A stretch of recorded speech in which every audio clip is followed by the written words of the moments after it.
இன்னைக்கு வந்து பார்த்தீங்கன்னா ரொம்ப ரொம்ப சந்தோஷமா இருக்கு. இன்னைக்கு ஈகிள் டீம் மீட்டிங். எனக்கு இன்னைக்கு பேசுறதுக்கு ஒரு வாய்ப்பு கிடைச்சிருக்கு. ஸோ இந்த ஆக்சிஸ் முன்னாடி இந்த லைஃப் இன்னைக்கு ஒரு நாளுமே வந்து பார்த்தீங்கன்னாக்கா ஆக்சிஸ் வந்து பார்த்தீங்கன்னாக்கா ஏதோ ஒரு விஷயத்த வந்து பார்த்தீங்கன்னா கற்றுக் கொடுக்கும், உணர வைக்கும். சார் நான் ஸ்கூல் காலேஜ்லாம் படிக்கும்போது வந்து பார்த்தீங்கன்னா கண்டிப்பாக நான் என்ன நினைச்சனோ அந்த ஒரு லைஃப் ஸ்டைல் வந்து பார்த்தீங்கன்னாக்கா நான் இன்ன வரைக்கும் வாழ்ந்துட்டு இருக்கேன். ஸோ 19 வயசுல நான் நெட்வொர்க் பண்ணுறேன். 19 வயசுலேருந்து நான் வேலைக்கும் போனதில்லை, இன்ன வரைக்கும் வேலைக்கு போனதில்லை. ஆல்மோஸ்ட் வந்து பார்த்தீங்கன்னா ஒரு 7 இயர்ஸ் நான் இது வரைக்கும் பார்த்தீங்கன்னாக்கா சேலரிக்காக ஒர்க் போனதில்லை. இதே மாதிரி நான் 60 வயசு வரைக்கும் அட்டண்டன்ஸ் இல்லாத ஒரு லைஃப் ஸ்டைல் வாழணும் அப்படின்னாக்கா அது பெஸ்ட் சாய்ஸ். அது நெட்வொர்க் மட்டும் தான் இருக்கும். அது எனக்கு ஆக்சஸ் மட்டுமா தான் இருக்கும். ஸோ அப்போ நான் எப்படிப்பட்ட ஒரு லைஃப் வாழ்வேன்?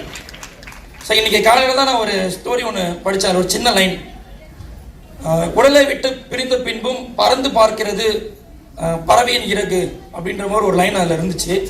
ஸோ கடைசியாக இதுக்கு மேலே பார்த்தீங்கன்னா அந்த உடம்புல போயிட்டு அந்த இறகு ஒட்ட போகிறதில்ல. கடைசியாக ஒரு முறை தான் பார்த்தீங்கன்னா பிரிஞ்சிருச்சு. கடைசியாக ஒரு முறை வந்து பார்த்தீங்கன்னா கீழே விழுறது கூட அந்த கவிஞன் ஒரு மாதிரி வேற மாதிரி எழுதியிருந்தாரு. கடைசியாக ஒரு முறை பறந்து பார்க்கலாம் அப்படின்ற மாதிரி. எவ்வளோ ஒர்க் பண்ணியாச்சு. 13 வயசுல நான் வேலை செஞ்சுட்டு இருக்கேன். எவ்வளோ ஒர்க் பண்ணியாச்சு. இது எலக்ட்ரிஷியன் ஒர்க்கு, பிளம்பிங் ஒர்க் பார்த்துருக்கிறேன், வெல்டிங் ஒர்க்கில் இருந்திருக்கிறேன், ஹெல்ப்பராக போயிருக்கிறேன். ஸோ அதே மாதிரி உளுந்தூர்பேட்டை டோல்கேட்டில் வாட்டர் பாட்டில் சேல் பண்ணிட்டு இருந்திருக்கேன். இந்த மாதிரி என்னென்னமோ ஒர்க் பண்ணியிருக்கோம். ஸோ அதே மாதிரி பலாப்பழம் விற்கிற ஆரம்பிச்சு இளநீ வெட்டி செய்து கொடு, இளநீ விற்கிறதுலேருந்து எல்லா ஒர்க்கும் பண்ணியிருக்கேன். ஆனால் ஓகே இதுலனா அது, இதுலனா அது, அதுலனா இது. ஸோ இந்த மாதிரி வந்து பார்த்தீங்கன்னா நிறையா கம்பெனி லைஃப் ஸ்டைல்லையும் டெல்ஃபிங்கன், டைம்லர், டெல்ஃபினிவேஸ், ராயல் என்ஃபீல்டு, எம்எஸ் குளோபல் இந்த மாதிரியான கம்பெனியில் ஒர்க் பண்ணுறேங்க. எங்கே போனாலுமே இல்லாத ஒரு விஷயம் கடைசியாக ஒரு முறை ட்ரை பண்ணி பார்க்கலாமே அப்படி வந்து ஒரு ஆப்பர்ச்சுனிட்டி ஆக்சிஸ் இந்தியா. அதுவுமே தட்டி கழிச்சு தான் விட்டுருங்க. உளுந்தூர்பேட்டை மாதிரியான ஒரு பிளேஸில் இங்கே என்ன மாதிரியான ஒரு வருமானம் கிடைக்கும் யோசிச்சு பாருங்க. இன்னைக்கு வந்து பார்த்தீங்கன்னாக்கா ஸ்டேஜ் ஏறின எல்லாருமே வந்து பார்த்தீங்கன்னாக்கா ஐடென்டிட்டி நெட்வொர்க்கோடைய ஐடென்டிட்டியா இன்னைக்கு வந்து பார்த்தீங்கன்னா ஸ்டேஜ் ஏறி இருக்காங்க. 10,000 ரூபாய், 25,000 ரூபாய், 50,000 ரூபாய், 1 லட்சம் ரூபாய்ன்னு ஒரு மாசத்துல சம்பாதிச்ச ஐடென்டிட்டியே இன்னைக்கு உங்க முன்னாடி காட்டிட்டு இருக்கும்.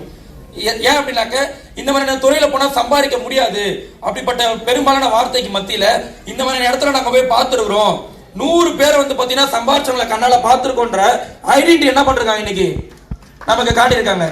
ஸோ அந்த மாதிரி தான் வந்து பாத்தீங்கன்னாக்க கடைசியா ஒரு முறை இதை ட்ரை பண்ணி பார்ப்போம் அப்படி எடுத்த ஒரு டிசிஷன். உளுந்தூர்பேட்டையில இருந்து வந்து பாத்தீங்கன்னாக்க எந்த ஒரு லைஃப் ஸ்டைலுமே அங்கே கிடையாது எங்களுக்குலாம்.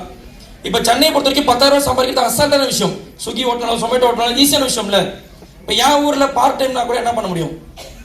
ஒரு உளுந்தூர்பேட்டை மாதிரியான பிளேஸில் என்ன மாதிரியான பார்ட் டைம் வேலை கிடைக்கும் யோசிச்சு பாருங்க.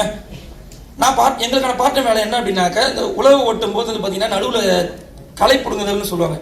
நெல்லில் தேவையா செடி முளைஞ்சிருக்கும். அதை எடுக்க போனாக்க வந்து பார்த்தீங்கன்னாக்க 50 ரூபா கொடுப்பாங்க. அடுத்து வந்து பார்த்தீங்கன்னா இந்த கருவேலை மரம்னு சொல்லுவாங்க.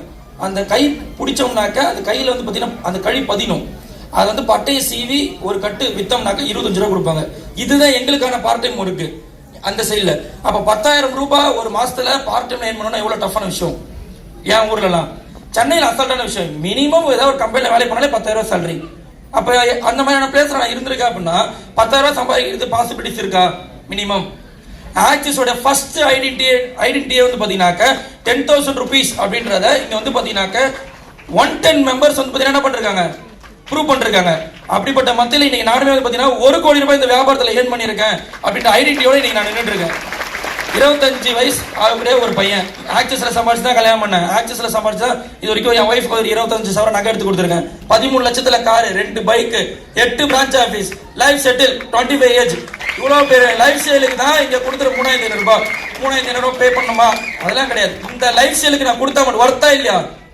இதை புரிஞ்சவங்க எங்க பின்னாடி வாங்க, எங்க கூட வாங்க, நாங்களும் வின் பண்ண வைக்கிறோம். பண்ணலாமா?